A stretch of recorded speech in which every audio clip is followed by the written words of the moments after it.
आप सभी को प्यार भरा राधे राधे। निर्जला एकादशी व्रत की आपको बहुत बहुत शुभकामनाएं।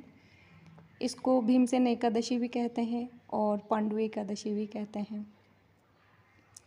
ये व्रत इस बार 6 जून को और 7 जून को दोनों को ही पड़ रहा है। तो कई भक्त 6 जून को करेंगे, कई भक्त 7 जून को करेंगे। और इसके साथ साथ पारण जरूर कर लेना चाहिए। जो भक्त 6 तारीख को व्रत करेंगे वो 7 को पारण कर लेंगे, और जो 7 जून को करेंगे वो 8 को पारण कर लेंगे। पारण करने से इसका फल मिलता है। तो ये एकादशी बहुत ही महत्वपूर्ण है, इसको सभी को करना चाहिए। और अगर व्रत नहीं करे तो कथा जरूर सुन लेनी चाहिए। शास्त्रों में भी ऐसी मान्यता है कि केवल एक निर्जला एकादशी व्रत करने से सभी को 24 एकादशी व्रतों का फल मिल जाता है। तो इस व्रत को तो ज़रूर ही करना चाहिए। और ऐसा भी कहा जाता है कि इसको भीम ने किया था, इसलिए इसका नाम भीमसेन एकादशी भी पड़ा है। तो कथा प्रारंभ करते हैं। एक समय ऋषियों ने सूत जी से पूछा कि सभी एकादशियों में सर्वश्रेष्ठ एकादशी कौन सी है। तो सूत जी बोले कि निर्जला एकादशी 24 एकादशियों का फल प्रदान करने वाली है, तो इस एकादशी को करना चाहिए सभी को। एक बार पांडव पुत्र भीम ने वेद व्यास जी से पूछा कि हे महाज्ञानी, मेरे चारों भाई युधिष्ठिर, अर्जुन, नकुल, सहदेव, माता कुंती, भार्या द्रौपदी सभी एकादशी के दिन भोजन ग्रहण नहीं करते हैं, और वे सदैव ऐसा करने के लिए मुझसे भी कहते हैं। मैं उनसे कहता हूँ कि मुझसे भूख सहन नहीं होती। मैं दान कर सकता हूँ, विधि पूर्वक भगवान की पूजा आराधना कर सकता हूँ। तो हे प्रभु, आप कृपा करके ऐसा कोई उपाय बताइए कि उपवास किए बिना ही मुझे एकादशी व्रत का फल प्राप्त हो सके। तो व्यास जी बोले कि यदि स्वर्ग भला और नरक बुरा प्रतीत होता है तो दोनों पक्षों की एकादशी को भोजन नहीं करना चाहिए। शुक्ल पक्ष और कृष्ण पक्ष दोनों ही पक्ष की एकादशी को भोजन नहीं करना चाहिए।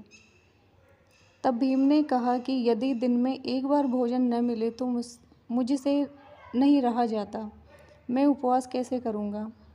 मेरे उदर में वक्र नामक अग्नि का निवास है, और बहुत सारा भोजन करने पर ही वह शांत होती है। हे मुनि, मैं वर्ष में केवल एक ही व्रत कर सकता हूँ, सो कृपा करके आप मुझे एक व्रत बतलाइए जिसे विधि विधान से करके मैं स्वर्ग को प्राप्त करना चाहता हूँ। व्यास जी ने कहा, भीमसेन, मनुष्यों में सर्वोत्तम वेद धर्म है, परंतु धर्म पर चलना कलयुग में बहुत कठिन है। पुराणों में लिखा गया है वह उपाय मैं तुम्हें बतला रहा हूँ। जो मनुष्य जेठ मास की शुक्ल पक्षी की एकादशी को निर्जल रह करके यह व्रत करता है वह विष्णु लोक को जाता है। इस दिन सूर्य उदय से पूर्व स्नान आचमन कर लेना चाहिए, और आचमन के लिए केवल एक घूंट जल ही लेना चाहिए। इससे अधिक जल लेने से व्रत खंडित हो जाता है। एकादशी के दिन सूर्य उदय से द्वादशी के सूर्य उदय तक जल ग्रहण ना करें और ना ही भोजन करें। इसी से सभी द्वादशी युक्त एकादशियों का फल प्राप्त होता है। द्वादशी को प्रातःकाल स्नान करके स्वर्ण और जल ब्राह्मणों को दान करें, फिर ब्राह्मणों के साथ में ही भोजन करें। हे भीम, इस विधि से व्रत करने से एकादशी का फल हमें जरूर मिलता है।